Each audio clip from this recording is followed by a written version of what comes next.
Olá, seja muito bem-vindo ao dia 96 de 365 lendo a Bíblia. E então Davi, no capítulo, para hoje, nós estamos em 2 Samuel, para hoje são os capítulos 4, 5, 6 e 7. Então aqui Davi, no capítulo 5, nós lemos que ele é ungido rei em todo Israel. Então o primeiro lugar que ungiu, onde ele foi ungido, foi em Judá, ou seja, foi uma partezinha ali, e teve guerra entre a casa de Davi e a casa de Saul por muito tempo, até que Isbosete é morto, e aí Davi é ungido rei em todo Israel. No capítulo 5, no verso 4, nós lemos: Davi tinha 30 anos de idade quando começou a reinar, e reinou durante 40 anos. Em Hebron, reinou sobre Judá 7 anos e 6 meses. Em Jerusalém, reinou 30 anos sobre todo Israel e Judá. Então, se a gente comparar, Saul reinou quanto tempo mesmo? Reinou por 42 anos.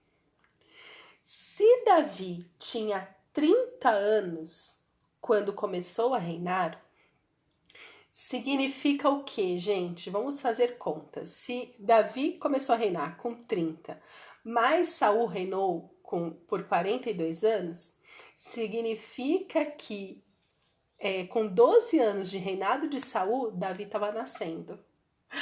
Que doido, né? 12 anos do reinado de Saul. É que a Bíblia assim, não deixa muito claro pra gente as datas certinhas. Tipo, foi com tantos anos, tal. Mas pensa, 12 anos do reinado de Saul, quando Davi estava nascendo.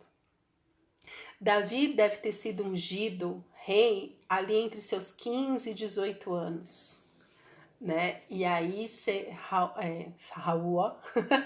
Saul perseguiu Davi aí por uns 12 a 15 anos. Então, gente, tudo isso para falar que o tempo do Senhor é perfeito. Ele é soberano sobre todas as coisas. De repente, o que você está passando hoje, você olha ao seu redor e fala assim, não tem solução. Mas, de repente, a solução para o seu problema está nascendo agora. E no tempo certo, ele vai amadurecer e vai dar tudo certo. E é por isso que a palavra do Senhor diz, não olhe as circunstâncias, não ande ansiosos por coisa alguma, mantenha o seu foco em Jesus, que Jesus é soberano. Aquele que se esconde no esconderijo do Altíssimo, à sombra do Onipotente, esse pode descansar, esse está seguro. Então, veja bem, Davi tinha 30 anos quando reinou, começou a reinar. Cara, é muito doido isso, é muito incrível assim a soberania do Senhor. E é por isso que nós precisamos da palavra de Deus. Porque se a gente lê corrido a palavra de Deus, sem prestar atenção nesses detalhes, a gente vai achar que tudo aconteceu em 5 anos. Não é? Eu tinha essa impressão. Assim, Saul pecou, desobedeceu, Samuel falou para ele, olha, Deus está te rejeitando como rei, porque você desobedeceu. Obediência eu quero, não sacrifícios. Tenho mais prazer na sua obediência do que no seu sacrifício. Deus disse isso para Saul. E falou assim, já tive um outro rei. Talvez, isso sou eu falando, tá? Não li isso em um livro específico, não sou especializada nessas coisas de data. Mas talvez quando isso aconteceu, era exatamente quando Davi estava nascendo. E entre o Senhor falar aí, talvez, tá? De novo, um grande talvez aqui, né? Senão, se você é um teólogo e fala, nada a ver com o que você tá falando, tô falando da minha percepção. Então, talvez neste momento, Deus falou assim, eu vou tomar providência. E aí nasce Davi. Assim como foi com Moisés. Lembrando que entre Moisés nascer e ele ser chamado para libertar o povo, se passaram 80 anos. 80 anos. De uma grande chacina de crianças. De bebês. 80 anos. Deus não perde a mão. Deus não está atrasado. O Senhor é soberano e Deus fala sobre o nosso futuro para que a gente descanse nele hoje. Nele hoje. Eis que mandarei um anjo adiante de vocês. Um anjo já vai na nossa frente, abrindo o caminho. Amém? E aqui no capítulo 6, fala sobre Davi trazer a arca do Senhor. Então, assim, os filisteus, eles tinham roubado a arca, né? Lembra? Os filisteus roubaram a arca e depois deu ruim quando eles roubaram a arca, porque veio muitas doenças sobre eles, as pessoas começaram a morrer, eles falaram, sai essa arca daqui. Então a arca, ela estava fora da onde ela deveria estar. E Davi, pelo amor dele, pelo temor dele, o Senhor, no capítulo 6, nós lemos o seguinte: mais uma vez, Davi reuniu todos os escolhidos de Israel em número de 30.000. Davi se levantou e com todo o povo que tinha consigo, partiu para Baalá de Judá, para de lá trazer a arca de Deus, diante do qual se invoca o nome do Senhor dos Exércitos, que se assenta acima dos querubins. Puseram a arca de Deus numa carroça de bois novo e a levaram da casa de Abinadab, que ficava numa colina. Uzá e Aiô, filhos de Abinadab, conduziam aquela carroça. Levaram a carroça de bois com a arca de Deus da casa de Abinadab, que ficava na colina, e Aiô ia adiante da arca. Davi e toda a casa de Israel se alegravam diante do Senhor com todo tipo de instrumentos de madeira de faia, com harpas, liras, tamborins, pandeiros e símbolos. Quando chegaram à eira de Nacon, Uzá estendeu a mão para segurar a arca de Deus, porque os bois tropeçaram. Então a ira do Senhor se acendeu contra Uzá, e Deus o feriu ali por causa de irreverência. E Uzá morreu ali ao lado da arca de Deus. Davi ficou irado porque o Senhor havia irrompido contra Uzá e chamou aquele lugar de Pérez Uzá até o dia de hoje. Então pausa para dizer que o Senhor, ele feriu Uzá por causa do quê? De irreverência. Irreverência. Então, aqui mostra, né, Davi estava ali todo alegre, levando, mas ele não tinha consultado a Deus perguntando, Senhor, como nós devemos levar a sua arca? Estava apenas festejando, estava apenas fazendo de qualquer jeito. Então, aqui, o que o texto nos diz é que Deus feriu por causa de irreverência. Isso me faz pensar será que temos tido uma vida de reverência? Temos vivido um evangelho de oba-oba, um evangelho de uma graça sem uma graça que não te fortalece em nada, uma graça de libertinagem, não uma graça de liberdade. E o Senhor nos chama sim para ter uma vida de reverência. Você tem que saber quem é o seu Senhor, quem é o Senhor dos Exércitos. Nós, principalmente nós, os brasileiros, nós precisamos saber o que é honra. Eu já falei isso aqui, nós não sabemos honrar. E muito menos ter uma vida de reverência. E não uma reverência de se prostrar diante de ídolos, de medo. Não, reverência é um lugar de amor. É um lugar de santificação. É ter uma vida em santidade. Então, naquele dia, verso 9, Davi teve medo do Senhor e disse, como poderei levar comigo a arca do Senhor? Davi não quis levar a arca do Senhor para junto de si, na cidade de Davi, mas fez com que fosse levada para a casa de Obed-edom, o geteu. Assim a arca do Senhor ficou na casa de Obed-edom, o geteu, durante 3 meses. E ao Senhor o abençoou e a toda a casa. Então, quando nós nos deparamos com algo assim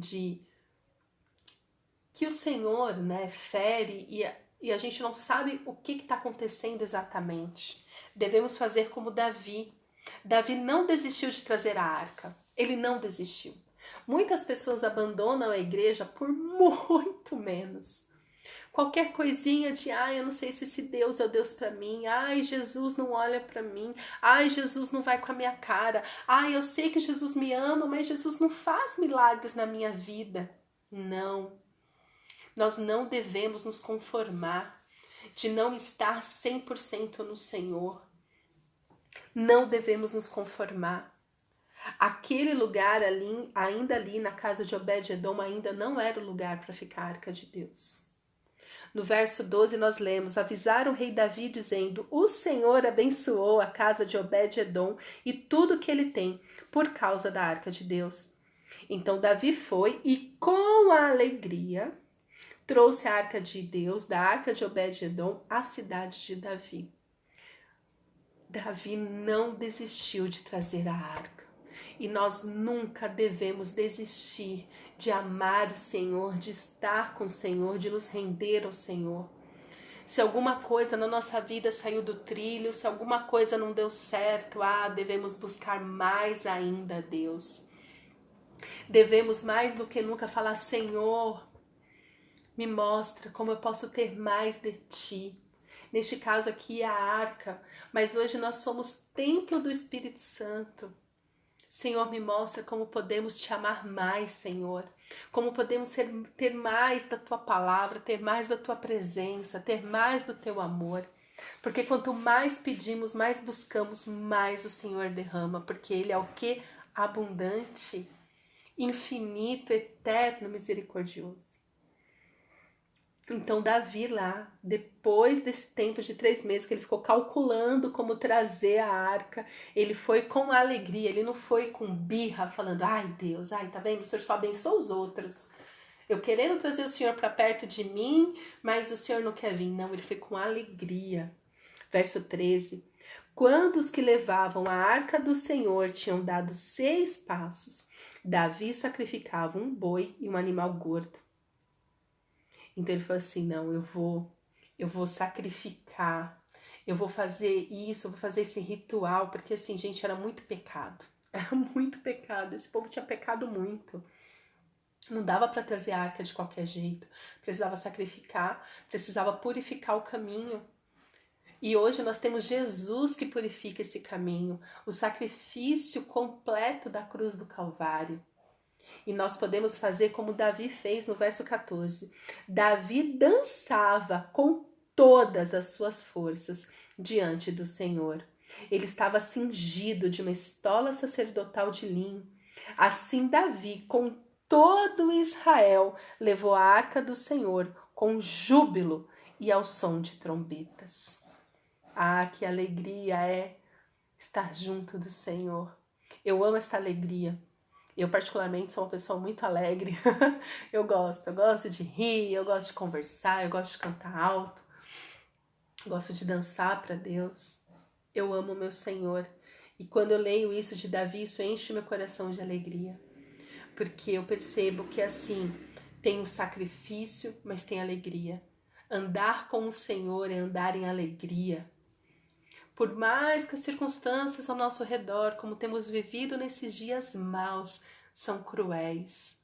Temos vivido tempos cruéis, dias cruéis. Mas o Senhor é a nossa força, a nossa alegria. Nele podemos nos alegrar. Verso 16. Quando a arca do Senhor estava entrando na cidade de Davi, Mical, filha de Saul, olhou pela janela. E ao ver o rei Davi que ia saltando e dançando diante do Senhor, ela o desprezou em seu coração. Mical desprezou Davi por Davi amar o Senhor, por Davi se alegrar no Senhor. Então não pense você que o seu amor ao Senhor vai trazer, vai inspirar outras pessoas a amarem o Senhor também. Não, tem gente que vai olhar a sua vida com o Senhor e vai te desprezar por isso. E nós temos que estar preparados para isso. Se rejeitaram Jesus, se crucificaram Jesus, você está o quê? Está limitando a sua adoração a Deus para não ser rechaçado? Está com medo das críticas? Ai, no louvor eu não levanto as minhas mãos que as pessoas ficam me olhando. É sério? Você está indo na igreja para cultuar a Deus?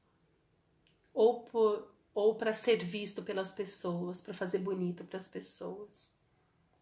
Mical era esposa de Davi. Davi reivindicou Mical depois que Saul morreu, falando: não, ela é minha esposa, eu quero ela de volta. Ela já estava até casada com outro. Olha que doideira. Não, a esposa é minha, pode devolver. E ela voltou a ser casada com Davi.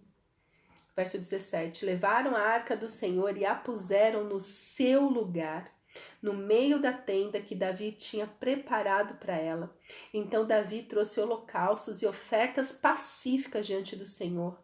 Depois de trazer os holocaustos e as ofertas pacíficas, Davi abençoou o povo em nome do Senhor dos Exércitos e repartiu todo o povo e a toda a multidão de Israel, tanto homens como mulheres, e a cada um bolo de pão, um bom pedaço de carne e paz.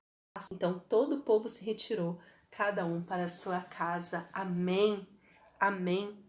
Mas a história não termina por aí. Verso 20. Quando Davi regressou para abençoar a sua casa, e Mical, filha de Saul, saiu ao seu encontro e lhe disse: que bela figura fez o rei de Israel no dia de hoje, descobrindo-se diante das servas de seus servos, como se descobre um sem vergonha qualquer. Gente, olha isso. Mical, querida, o que você está falando com o rei Davi? Então pode ser que a sua adoração a Deus, a sua vida extravagante diante do Senhor seja escândalo para pessoas que estão perto de você. Lógico, a palavra de Deus também diz que nós não devemos escandalizar, mas escandalizar sim, né? Com comida, com bebida, com roupas. Mas adoração ao Senhor, cuidado. Porque tem gente que fala, eu não faço isso para não escandalizar. Mas ei, você está adorando a quem? A Deus ou as pessoas? E Mical falou, chamou ele assim, como se descobre um sem vergonha qualquer. Chamando de Davi de sem vergonha. Gente, que doido. Então, de novo, pode ser que pessoas ao seu redor vão te repreender. Mas cuidado, conversa com Deus sobre isso.